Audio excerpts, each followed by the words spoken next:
Desa Peguyangan Kangin melaksanakan Pekan Olahraga Desa 2019 yang dirangkaikan dengan peringatan HUT Kemerdekaan RI ke-74. Pembukaan Pordes kali ini dirangkaikan dengan jalan santai yang mengambil tempat di lapangan Banjar Bantas ke Peguyangan Kangin Denpasar.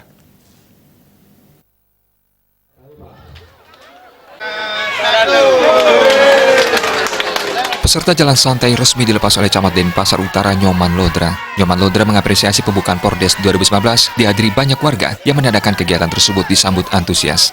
Nyoman Lodra berharap kegiatan semacam ini digelar secara berkelanjutan setiap tahunnya karena memberikan banyak manfaat. Jalan santai digelar serangkaian peringatan HUT Kemerdekaan RI ke-74 sehingga melalui kegiatan tersebut masyarakat bisa menunjukkan kuatnya rasa persatuan dan kesatuan kebinekaan serta menumbuhkan semangat perjuangan. Peserta jalan santai menempuh jarak 2,5 km dengan mengambil rute dari lapangan Sai Satya menuju Jalan Dewi Madri, Jalan Antasura, Jalan Batu Sari, dan kembali finish di lapangan Banjar Bantas. Kegiatan melibatkan anggota BPD, LPM, para klien Banjar, Seketruna, anggota PKK, tokoh masyarakat, dan seluruh atlet sedesa Peguyangan Kangin. Pembukaan Pordes juga diisi dengan senam lansia.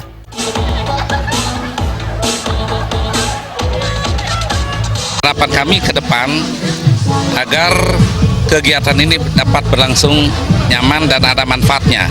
Karena apa? Karena momen sekarang ini kebetulan saja Pordes ini diselenggarakan bertepatan dengan perayaan Hari Proklamasi Kemerdekaan Republik Indonesia.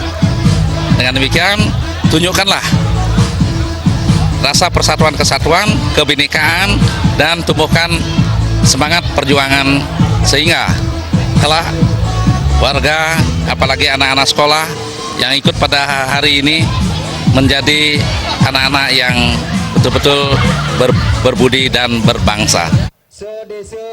Sementara perbekal Desa Peguyangan Kangin, Anak Agung Made Sukarata yang didampingi Ketua Panitia, Nyoman Suwanta menjelaskan, dalam kegiatan jalan santai ini peserta disiapkan kantong sampah sehingga mereka diajak memungut sampah plastik di sepanjang rute jalan santai dan kemudian dikumpulkan di lapangan.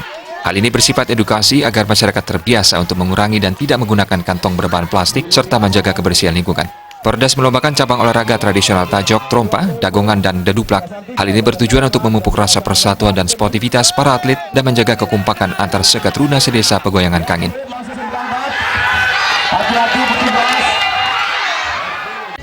Di dalam kegiatan ini kami mohon ada pertandingan atau sportivitas yang tinggi dari atlet, dari wasit, panitia, begitu juga dari spotter sehingga jalan pertandingan bisa lancar dan baik. Kita ada 11 dusun yang ada di Desa Peguyangan Kangin, yaitu dari Cengkilung, Keduo, Jenah, Ambengan, Peninjuan, Kayangan, Bantas, Pejurang Asri, Pengukuh, Purnama Asri, dan Tunjung Sari, 11 dusun. Dan juga didukung oleh para tokoh kami, 5 desa Pekraman dan 9 Banjar Adat. Peserta lomba pada Pordes Desa Peguyangan Kangin ini memperebutkan hadiah berupa piala dan piagam penghargaan. Alit Setiawan, Bali TV.